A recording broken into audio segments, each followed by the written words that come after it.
നമസ്കാരം. സുവാണിയിലേക്ക് എല്ലാവർക്കും സ്വാഗതം. ഭാരതം ലോകത്തിന് നൽകുന്ന സംഭാവന എന്താണ് എന്ന് ചർച്ച ചെയ്യപ്പെടുന്ന ഒരു ചാനലാണിത്. ഇന്ത്യയും ഭാരതവുമായി വലിയ വ്യത്യാസമുണ്ട്. ഇന്ത്യ എന്നാൽ 1947 സ്വാതന്ത്ര്യം നേടിയ ഒരു ഭരണഘടനയുള്ള കാശ്മീർ മുതൽ കന്യാകുമാരി വരെയുള്ള ഒരു ഭൂപ്രദേശം. 10-29 സ്റ്റേറ്റുണ്ട്. പുതുച്ചേരി മുതൽ ഡൽഹിയൊക്കെ പോലുള്ള കേന്ദ്രഭരണ പ്രദേശങ്ങളുണ്ട്. ആൻഡമാൻ നിക്കോബാർ ദ്വീപുകളുണ്ട്, ലക്ഷദ്വീപുണ്ട്. അങ്ങനെ ഒരു ഭൂപ്രദേശം. അവിടെ വളരെ വൈവിധ്യമായിരുന്ന കുറേ ജനങ്ങൾ താമസിക്കുന്നു. അവരുടെ വ്യത്യസ്ത ഭാഷ, വ്യത്യസ്ത ആചാരങ്ങൾ, വ്യത്യസ്ത വസ്ത്രവിധാരണം, വ്യത്യസ്ത ഭക്ഷണ വിധാനങ്ങൾ, അങ്ങനെയുള്ള വലിയൊരു വൈവിധ്യമായ ഭൂമി. ഇതാണ് ഇന്ത്യ. 70% വരുന്ന ഹിന്ദുക്കൾ, ബാക്കി വരുന്ന കുറച്ച് ശതമാനം, 10-20% വരുന്ന മുസ്ലിംസ്, പിന്നെ കുറച്ച് വരുന്ന ക്രിസ്ത്യാനികൾ, പിന്നെ പാഴ്സികൾ, ബുദ്ധന്മാർ, അങ്ങനെ ഒരു വിഭാഗം. ഇന്ത്യയിലാണെങ്കിൽ എന്നും സംഘർഷവും ബുദ്ധിമുട്ടും ഉണ്ടാകും. ആണ് ലോകത്തെല്ലാ രാജ്യങ്ങളിലും, തൊട്ടടുത്ത പാകിസ്ഥാൻ, അഫ്ഗാനിസ്ഥാൻ, ശ്രീലങ്ക, ബംഗ്ലാദേശ്, ബർമ്മ തുടങ്ങിയ ഭൂട്ടാൻ ഒഴിച്ചുള്ള എല്ലാ രാജ്യങ്ങളിലും അങ്ങോട്ട് വടക്കോട്ട് പോയി കഴിഞ്ഞാൽ അമേരിക്ക ഉൾപ്പെടെയുള്ള രാജ്യങ്ങളിൽ വർണ്ണവെറിയും ഇപ്പോഴും അപ്പാർത്തൈഡുകളും വംശീയ കലാപങ്ങളും ക്രിസ്ത്യാനികളും മുസ്ലിങ്ങളും തമ്മിലുള്ള കലാപം, ഇസ്രായേൽ പാലസ്തീൻ യുദ്ധവും കലാപവും ഒക്കെ നമ്മൾ കണ്ടതാണ്, അല്ലെങ്കിൽ കണ്ടുകൊണ്ടിരിക്കുകയാണ്. ഇന്ത്യയിലാണെങ്കിൽ ഇതൊക്കെ നടന്നാൽ അത്ഭുതമില്ല. പക്ഷെ ഭാരതത്തിലാണെങ്കിൽ ഇതൊന്നും നടക്കുകയില്ല, നടന്നാൽ അത്ഭുതവുമാണ്. എന്താണ് ഭാരതവും ഇന്ത്യയും തമ്മിലുള്ള വ്യത്യാസം? ഭാരതമെന്ന് പറഞ്ഞാൽ എന്ന് പറഞ്ഞാൽ പ്രകാശം, പ്രകാശത്തിൽ രമിക്കുന്ന ഒരു പ്രദേശം. എന്താണ് പ്രകാശം? ആത്മപ്രകാശമാണ്, ആത്മബോധമാണ്. ഈ ആത്മബോധവും ആത്മപ്രകാശവും ആത്മജ്ഞാനവും ഈ ഭൂമിയിലെ സകല ചരാചരങ്ങളും, അതിൽ ഇന്ത്യയല്ല, ലോകത്തൊരു രാജ്യവുമില്ല, ഒരു അതിർത്തിയുമില്ലാതെ സകല ചരാചരങ്ങളും ഏകോദര സഹോദരങ്ങളും പോലെ ലോകത്തിലെ സമസ്ത ജനവിഭാഗങ്ങൾക്കും സുഖമുണ്ടാകണം. ഇവിടുത്തെ പ്രാർത്ഥനകളും ആരാധനകളൊക്കെ എടുത്തു നോക്കൂ. ഇന്ത്യയിലെ പർവ്വതങ്ങൾക്ക് അല്ലെങ്കിൽ ഭാരതത്തിലെ പർവ്വതങ്ങൾക്ക് ഗുണമുണ്ടാകണമെന്നല്ല, ലോകത്തിലെ ഭൂമിയിലെ പർവ്വതങ്ങൾക്ക് ഗുണമുണ്ടാകണം. ഇന്ത്യയിലെ നദികൾക്ക് ഗുണമുണ്ടാകണമെന്നല്ല, ലോകത്തിലെ നദികൾക്ക് ഗുണമുണ്ടാകണം. ലോകത്തിലെ കടലിന് ഗുണമുണ്ടാകണം. ലോകത്തെവിടെയുള്ള രാജാക്കന്മാരായാലും അവർക്ക് ഗുണമുണ്ടാകണം. അങ്ങനെ ലോകത്തിലെ മുഴുവൻ വസുദൈവ കുടുംബകം പോലെ ഒന്നായി കണ്ടുകൊണ്ട് അപരമത നിഗ്രഹവും മറ്റ് ജാതികളെയൊക്കെ നിഗ്രഹിക്കുകയോ കൊല്ലുകയോ സാമ്രാജ്യങ്ങൾ വർദ്ധിപ്പിക്കുകയോ ചെയ്യരുത് എന്ന് പറയുന്ന ഒരു ധർമ്മം ഇവിടെ ഉണ്ട്. പുല്ല് മുതൽ പൂനാര വരെ, പുഴു മുതൽ പുൽക്കൊടി വരെ, അല്ലെങ്കിൽ ചെറിയ ഉറുമ്പ് മുതൽ ബാക്ടീരിയ മുതൽ നീലത്തിമിംഗലം വരെ, ആന വരെയുള്ള എല്ലാ ജീവജാലങ്ങളെയും, സസ്യജാലങ്ങളെയും, പ്രകൃതിയെയും, മണ്ണിനെയും, വെള്ളത്തെയും, വായുവിനെയും, ഭൂമിയെയും, ആകാശത്തെയും, പഞ്ചഭൂതങ്ങളെയും, സകലതിനെയും ആരാധിക്കുന്ന, ബഹുമാനിക്കുന്ന ഒരു സംസ്കൃതി ഭാരതത്തിൻ്റേതാണ്, ഇന്ത്യയുടേതല്ല. ഇന്ത്യ ഒരു പൊളിറ്റിക്കൽ ബൗണ്ടറിയാണ്, പൊളിറ്റിക്കൽ രാഷ്ട്രമാണ്. Bharatam is not a political boundary, അതൊരു കൾച്ചറൽ ബൗണ്ടറിയാണ്, അതൊരു സ്പിരിച്വൽ ബൗണ്ടറിയാണ്. ആ സ്പിരിച്വൽ ബൗണ്ടറിക്കകത്ത് ചാർവാകന്മാരെയും ഋഷിമാരായിട്ട് അംഗീകരിക്കുന്നു, യുക്തിവാദികളെ അംഗീകരിക്കുന്നു, മുക്തിവാദികളെ അംഗീകരിക്കുന്നു, ഭക്തിവാദികളെ അംഗീകരിക്കുന്നു, ഈശ്വരനെ ആരാധിക്കുന്നവരെ അംഗീകരിക്കുന്നു, ക്രിസ്ത്യാനിയെ അംഗീകരിക്കുന്നു, മുസ്ലിമിനെ അംഗീകരിക്കുന്നു, പാഴ്സിയെ അംഗീകരിക്കുന്നു, ബുദ്ധനെ അംഗീകരിക്കുന്നു, ഹിന്ദുവിനെ അംഗീകരിക്കുന്നു, സകലമാന ജനങ്ങളെയും അംഗീകരിക്കുന്നു. അടുത്തടുത്തടുത്ത് തന്നെ സകലമാന പേർക്ക് സ്പേസും കൊടുക്കുന്നു. ഇത്ര മനോഹരമായ ഒരു പ്രദേശം ഭൂമിയിൽ എവിടെ ഉള്ളത്? അതാണ് ഭാരതത്തിൻ്റെ പ്രത്യേകത. അതിൻ്റെ പേരാണ് ഭാരത സനാതന ധർമ്മം. അതിൻ്റെ പേരാണ് ഭാരതത്തിലെ ആത്മീയത. അപ്പോൾ ഇന്ത്യയിലെ, ലോകത്തിലെ ഏറ്റവും മനോഹരമായ ഈ ഭൂപ്രദേശം ഇതാണെന്ന് പറയുന്നതിൻ്റെ സൗന്ദര്യം ഇതാണ്. ഇവിടെ വളരെ കൃത്യമായി മനുഷ്യനെ മനുഷ്യരായി അംഗീകരിക്കുന്ന രീതിയിൽ ജാതി ഉണ്ടായിരുന്നു, മതമുണ്ടായിരുന്നു, ബ്രിട്ടീഷുകാരുടെ അധിനിവേശം ഉണ്ടായിരുന്നു, മുഗളന്മാരുടെ അധിനിവേശം ഉണ്ടായിരുന്നു, ഫ്രഞ്ചുകാരുടേതുണ്ടായിരുന്നു, പോർച്ചുഗീസുകാരുടേതുണ്ടായിരുന്നു, അറബികളുടേതുണ്ടായിരുന്നു, ഒരുപാട് അധിനിവേശം ഉണ്ടായിരുന്നു. അപ്പോഴും വലിയ ഒരു പാരമ്പര്യമുണ്ടായിരുന്നു, ഒരു ധർമ്മത്തിൻ്റെ ഉണ്ടായിരുന്നു, ഇപ്പോഴും ഉണ്ട്. കേരളത്തിലെ ഓരോ പ്രദേശം എടുത്ത് നോക്കുക, രാജ്യത്തിലെ ഓരോ പ്രദേശം എടുത്ത് നോക്കുക, വലിയ പൈതൃകമുണ്ടായിരുന്നു. ക്ഷേത്രങ്ങളെടുത്ത് നോക്കുക, വലിയ കലയുടെ ആൾരൂപങ്ങളാണ് ഓരോ ക്ഷേത്രവും. ഇതെങ്ങനെ ചെയ്തു? എഞ്ചിനീയറിംഗ് ഒന്നും വികസിക്കാത്ത ആ കാലഘട്ടത്തിൽ ആര് ചെയ്തു? ഇതെല്ലാം ബ്രാഹ്മണന്മാരാണോ പണിതത്? ആരാ പണിതത്? ക്ഷേത്രത്തിൽ ബ്രാഹ്മണന്മാർക്ക് മാത്രമേ ദൈവത്തിൽ കയറാൻ പറ്റുള്ളൂ എന്ന് പറയുമ്പോൾ ഇതൊത്തിരി പണിത് തീർത്തത് ബ്രാഹ്മണന്മാരാണ്, ഒന്നുമല്ലല്ലോ. അല്ലെങ്കിൽ ഈ സോക്കാൾഡ് ബ്രാഹ്മണൻ എന്ന് പറയുന്നത് ഇന്നത്തെ ബ്രാഹ്മണനാണോ അന്നത്തെ ബ്രാഹ്മണൻ? അതുമല്ല.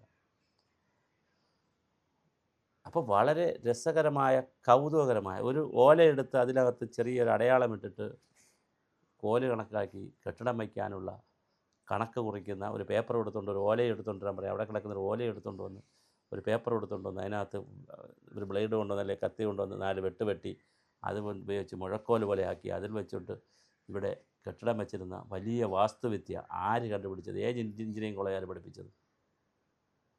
എത്ര മാരകമായ അസുഖങ്ങൾക്കും നാടി പിടിച്ച് നോക്കി മരുന്ന് പറഞ്ഞു കൊടുത്ത വൈദ്യന്മാരുണ്ടായത് ആര് പഠിപ്പിച്ചിട്ട്? ഏത് യൂണിവേഴ്സിറ്റി പഠിപ്പിച്ചിട്ടാണ്? പക്ഷെ അങ്ങനെ വലിയൊരു പരമ്പര, ഒരു പാരമ്പര്യം, ഒരു ധർമ്മം ഭാരതത്തിലുണ്ടായിരുന്നു. അത് ഇന്ത്യയായി മാറിയപ്പോൾ 1947 ഇന്ത്യയായി മാറിയപ്പോൾ, അല്ലെങ്കിൽ അതിന് 200 വർഷങ്ങൾക്ക് മുമ്പ് ബ്രിട്ടീഷുകാർ വന്ന് ഇന്ത്യയാക്കി മാറ്റിയപ്പോൾ അവർ റെയിൽവേ കൊണ്ടുവന്നു, ഇംഗ്ലീഷ് വിദ്യാഭ്യാസം കൂടെ കൊണ്ടുവന്നു, ഒരുപാട് കാര്യങ്ങൾ കൊണ്ടുവന്നു. അവർ കൊണ്ടുവന്നില്ല എന്ന് പറയാം, അവരുടേതായ ആവശ്യത്തിന് വേണ്ടിയിട്ടാണെങ്കിലും അവരുടെ സാമ്രാജ്യത്വം വലുതാക്കുന്നതിൻ്റെ ഭാഗമായിട്ടുള്ള ഏകശിലാരൂപത്തിലുള്ള ഒരു സാമ്രാജ്യത്വം ഉണ്ടാക്കുന്നതിൻ്റെ ഭാഗമായിട്ടാണെങ്കിലും അതിൻ്റെ ബെനിഫിറ്റ് ഇന്ത്യക്കാർക്കും കിട്ടിയല്ലോ. ഇപ്പോൾ റെയിൽവേ കൊണ്ടുവന്നത് അവർക്ക് ചരക്കുകൾ കൊണ്ടുപോകാൻ. ഇപ്പോൾ ബോഡിനായിക്കൂറിലേക്ക് മൂന്നാറിലെ തേയിലയും മൂന്നാറിലെ അതുപോലെ തന്നെ ചുക്കും കുരുമുളകും ഒക്കെ ഏലവും ഒക്കെ ബോഡിനായിക്കൂറിലേക്ക് കൊണ്ടുപോകാൻ, ഊട്ടിയിലേക്ക് കൊണ്ടുപോകാനുള്ള സിംഗിൾ ലൈൻ റെയിൽവേ ഇട്ടത് അവർക്ക് വേണ്ടിയാണെങ്കിലും നമുക്കും അതിൻ്റെ ഗുണം കിട്ടിയല്ലോ. അപ്പോൾ ഇൻഫ്രാസ്ട്രക്ചർ ആകട്ടെ, സർവേ നടത്തിയതാകട്ടെ, ഒരുപാട് കാര്യങ്ങൾ ചെയ്തു അവർ. ബ്രിട്ടീഷുകാർക്ക് പഠിക്കാൻ വേണ്ടിയിട്ടും അവർക്ക് കൂടുതൽ അധിനിവേശത്തിന് വേണ്ടിയിട്ടാണ് അവർ ചെയ്തത്. പക്ഷേ എങ്കിലും നമുക്കും അതിൻ്റെ ബെനിഫിറ്റ് കിട്ടിയവരാണ് നമ്മൾ. അത് കിട്ടിയില്ല എന്ന് പറയാൻ പറ്റില്ല. അപ്പോൾ അങ്ങനെയുള്ള ഒരു നാട്ടിൽ വളരെ ഗൗരവമായി നമ്മൾ വലിയൊരു പരമ്പരയായി നിന്ന നാട്ടിൽ ബ്രിട്ടീഷുകാരും ഈ പറയുന്ന സംവിധാനങ്ങളെല്ലാം കൂടിയാണ് അതിനെ ഇന്ത്യയാക്കി മാറ്റിയത്. ഇന്ത്യക്ക് ആത്മാവില്ല, ഭാരതത്തിന് ആത്മാവുണ്ട്. ഇന്ത്യക്ക് ആത്മീയതയില്ല, ഭാരതത്തിന് ആത്മീയതയുണ്ട്. ഇന്ത്യക്ക് ദൈവമില്ല, ഭാരതത്തിന് ദൈവമുണ്ട്. ഇതാണ് ഇന്ത്യൻ ഭാരതവും തമ്മിലുള്ള വ്യത്യാസം. അല്ല BJP പേരിട്ട വ്യത്യാസമല്ല, അല്ലെങ്കിൽ സംഘപരിവാർ പ്രധാനമന്ത്രി ഇപ്പോൾ ഒരു പേര് മാറ്റി കിട്ടും ഭാരതം, അതിൻ്റെ വ്യത്യാസമല്ല. ഇവിടെ വളരെ കൃത്യമായ ഒരു സ്പിരിച്വൽ ലാൻഡാണ് ഇന്ത്യ. അത് രാമൻ്റെ ആയാലും, രാമൻ എന്ന് പറയുന്നത് സത്യത്തിൻ്റെ പ്രതീകമാണ്, കൃഷ്ണൻ എന്ന് പറയുന്നത് നീതിയുടെ പ്രതീകമാണ്. ഓരോ കഥാപാത്രങ്ങളെയും ഇവിടെ കൊണ്ടുവന്നത് അങ്ങനെ സത്യം, നീതി, പാതിവൃത്യം, പവിത്രത, ഇങ്ങനെ ഓരോ കാര്യങ്ങളെ പഠിപ്പിക്കുന്നതിന് വേണ്ടിയിട്ടാണ്. അത് കൊണ്ടുവന്ന് പഠിപ്പിച്ച ഈ നാട്ടിൽ ഇതെല്ലാം ഉണ്ടായത് ഭാരതത്തിലാണ്. അതുകൊണ്ടാണ് ഭരതൻ്റെ നാടെന്നൊക്കെ പറയുമ്പോൾ രാമൻ കാട്ടിൽ പോയപ്പോൾ അധികാരസ്ഥാനത്ത് ചെരുപ്പ് വെച്ചിട്ട്, രാമൻ്റെ ചെരുപ്പ് വെച്ചിട്ട് ഭരിച്ച ഭരണൻ്റെ ആ അധികാരത്തോടുള്ള ഭ്രമമില്ലായ്മയും ഒരു സന്ദേശമാണല്ലോ. ദുഷ്യന്തൻ്റെ ശകുന്തളയുടെയും മകനായിട്ടുള്ള ഭരതൻ്റെ ഒരു രാജ്യവും ഉണ്ടായിരുന്നു ഇവിടെ, ഒരു ഭരണരാജ്യവും ഉണ്ടായിരുന്നു ഇവിടെ. ഇതാണ് ഈ വ്യത്യാസം.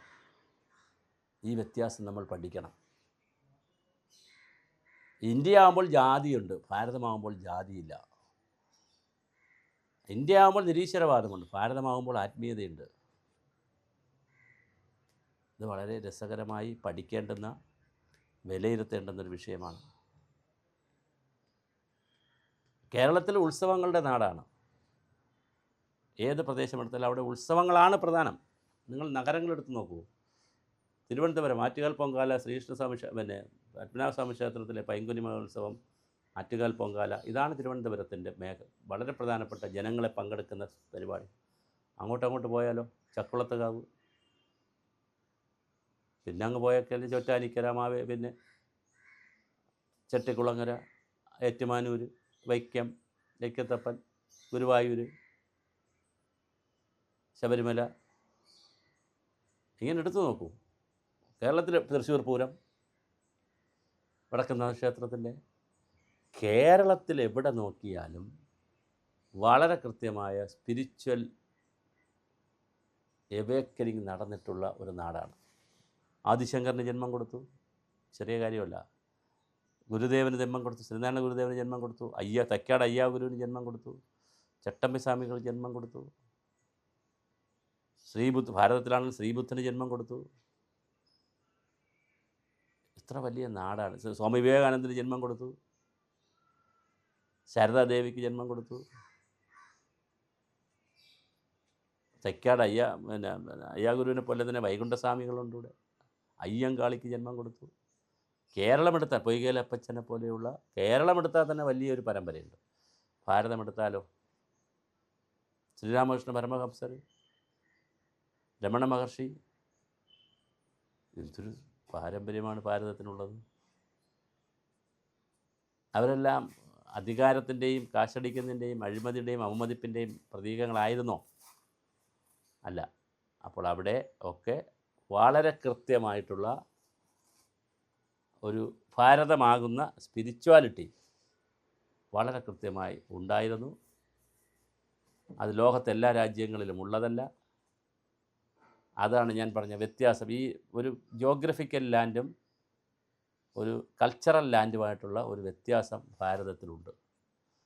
ഈ വ്യത്യാസം പഠിക്കുക എന്നുള്ളതാണ് ഏറ്റവും പ്രധാനം. ഇങ്ങനെ ഉണ്ടോ എന്ന് പഠിച്ചതിന് ശേഷം നമുക്ക് വേണ്ടെങ്കിൽ വേണ്ട, എടുക്കാതിരിക്കും. ഇത് തരുന്ന സൗന്ദര്യം എന്താണ്, ഇത് തരുന്ന മനോഹാരിത എന്താണ്, ഇത് തരുന്ന ആനന്ദം എന്താണ്, ഇത് തരുന്ന സുഖം എന്താണ് എന്ന് അനുഭവിച്ചിട്ട് നമുക്ക് വേണ്ടെങ്കിൽ എടുക്കാതിരിക്കാം.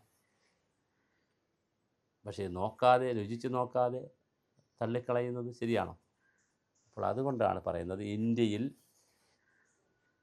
ഭാരതം എന്ന് പറയുന്ന ലോകത്തിലെ ഏറ്റവും പ്രമുഖമായിട്ടുള്ള ഒരു ലാൻഡ് ആയതുകൊണ്ടാണ് ഇത് നശിച്ചു പോകാത്തതും. 2000 വർഷത്തെ അധിനിവേശം വന്നിട്ടും എന്തെല്ലാം ബഹളമുണ്ടായിട്ടും ഇത് തല ഉയർത്തി നിൽക്കുന്നത് ഇതിൻ്റെ സ്പിരിച്വാലിറ്റി കൊണ്ടാണ്. ഞാനീ പറഞ്ഞ പോലെ അത് ഇന്ത്യക്ക് വേണ്ടിയുള്ളതല്ല, ലോകത്തിന് വേണ്ടിയിട്ടുള്ളതാണ്, ഈ പ്രപഞ്ചത്തിന് വേണ്ടിയിട്ടുള്ളതാണ്, ഭൂമിക്ക് വേണ്ടിയിട്ടുള്ളതാണ്, സകല ചരാചരങ്ങൾക്കും വേണ്ടി ഉള്ളതാണ്. ഇന്നേക്കുള്ളതാണ്, നാളേക്കുള്ളതാണ്, എന്നേക്കും ഉള്ളതാണ്.